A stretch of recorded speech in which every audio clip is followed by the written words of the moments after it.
আসলে বিশ্ববিদ্যালয় দিবস। আমি আমার বিশ্ববিদ্যালয়ে এসেছিলাম ফ্রেন্ডের সাথে দেখা করার জন্য। ফ্রেন্ডের সাথে সবেমাত্র এসে আমি পিকচার করছি, ভিডিও করছি। ওই মুহূর্তে একটা ছেলে 15 ব্যাচের, আমি 14 ব্যাচের শিক্ষার্থী, 15 ব্যাচের, ও এসে হচ্ছে আমাকে আমার প্রাইভেট পার্টের ব্যাগ টাচ করে, বাজেভাবে ব্যাগ টাচ করেছে, যেটা ভিডিও সহ আমার কাছে এভিডেন্স রয়েছে। আমি জাস্ট শক হয়ে গেছি, এরকম কে করবো। তারপর দেখলাম যে ছেলেটা আমার পরিচিত, যে গত 1 বছর ধরে আমাকে বিভিন্ন মাধ্যমে হ্যারাস করে আসছে।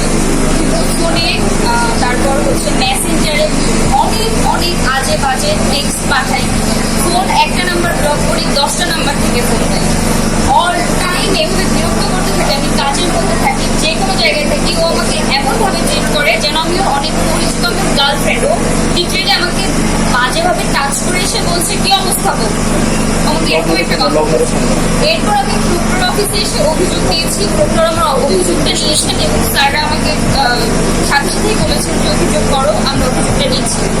পরবর্তী মুহূর্তে আমি জাস্ট অভিযোগটা করে ডিসি ভবন থেকে বেরিয়েছি।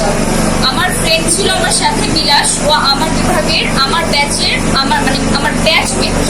ওকে জাস্ট আমি, ওই ছেলে আমার সামনে আসছে, আমি ভয় পেয়েছি, যে কারণ অলরেডি আমাকে একবার প্রাইভেট কার্ডে আমার টাচ করেছে। দ্যাটস আমি বলেছি ওকে সরিয়ে যেতে বলো। আমি এইদিকে সরে গেছি, আমার ফ্রেন্ডের হাত ধরে বলছি ওকে সরা, মানে আমি আমাকে সেভ করার জন্য। আমি আমার ফ্রেন্ডকে, মানে ফ্রেন্ডের হাতে টাচ কেন করেছি, ওকে ইচ্ছা মতো পিটাইছি। ঠিক আছে, আমার ফ্রেন্ডও ওখানে আছে।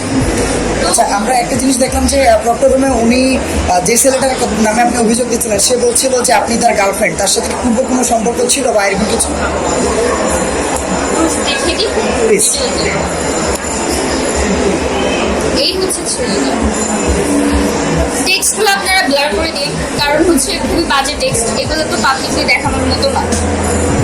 তো এই পুরো এই হচ্ছে তার অবস্থা। মানে টানা 1 বছর ধরে এভাবে হ্যারাস করে আসছে। ঠিক আছে, তো এটা হচ্ছে ফোনে মেসেঞ্জারে গেল, ফোনে একটার পর একটা নাম্বার থেকে সে কন্টিনিউয়াসলি আমাকে বিরক্ত করছে। আমি ভার্সিটিতে কিছুদিন ইররেগুলার হয়েছে, মানে আমার কাজে ব্যস্ত ছিলাম। আমি ভার্সিটিতে আজকে এই জন্য এসেছি।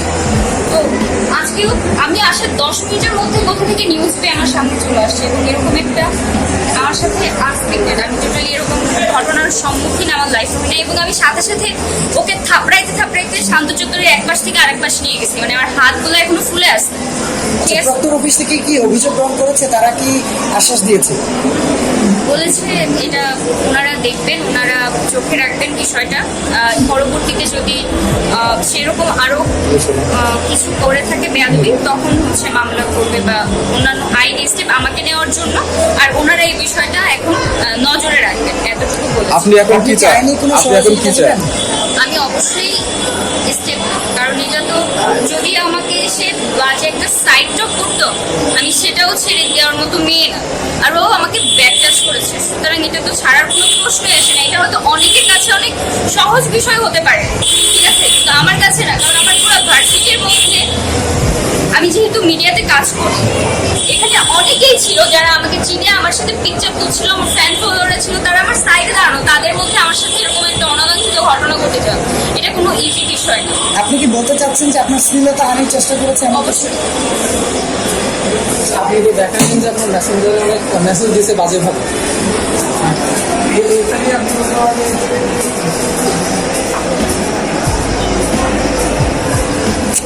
আরে এই ওই বোর্ড ভিডিওটা নেওয়ার দরকার ছিল। হ্যাঁ, এটা পাগল সবসময় এরকমই করতো। এই ছেলেটা পুরোপুরি সাইকো, এবং মানে একটা মানুষ সুস্থ মস্তিষ্কে কখনো এরকম করতেই পারে না। ওর কথাবার্তা আপনারা দেখেছেন, আপনারা প্রোগ্রামের রুমে ছিলেন, ও পুরো সুস্থভাবে কথা বলেছে। ও বলেছে আমি ওর গার্লফ্রেন্ড, অথচ কখনো আমার সাথে কোনোদিন কথাও বলে নাই, যোগাযোগ করে নাই। আমি ওর ফোন, মানে আমার কাছে আমি বুঝেছি যখনই আমি ফোনটা কেটে দিয়েছি। ও বলেছে আমি ওর বউ, ওকে প্রুফ দিতে পারবে আমি ওর বউ। এইটা কোন ধরনের, এই যে মাতৃ যেটা করে গেল, এটা কোনো সুস্থ মানুষ করবে? আমি মানে এই বিশ্ববিদ্যালয়ে আপনি নিরাপদ কিনা এটা আপনি সন্দেহ? এটাই জানি, কারণ আমি তো ডিসি ভবন থেকে বেরোনো মাত্র আমার আমার সাথে এরকম একটা ঘটনা ঘটেছে। এবং বিসি ভবনের সামনেই তো আপনার সাথে আবার এবং বিসি ভবনের সামনেই তো আমার সাথে এতগুলো মানুষ থাকে সত্যি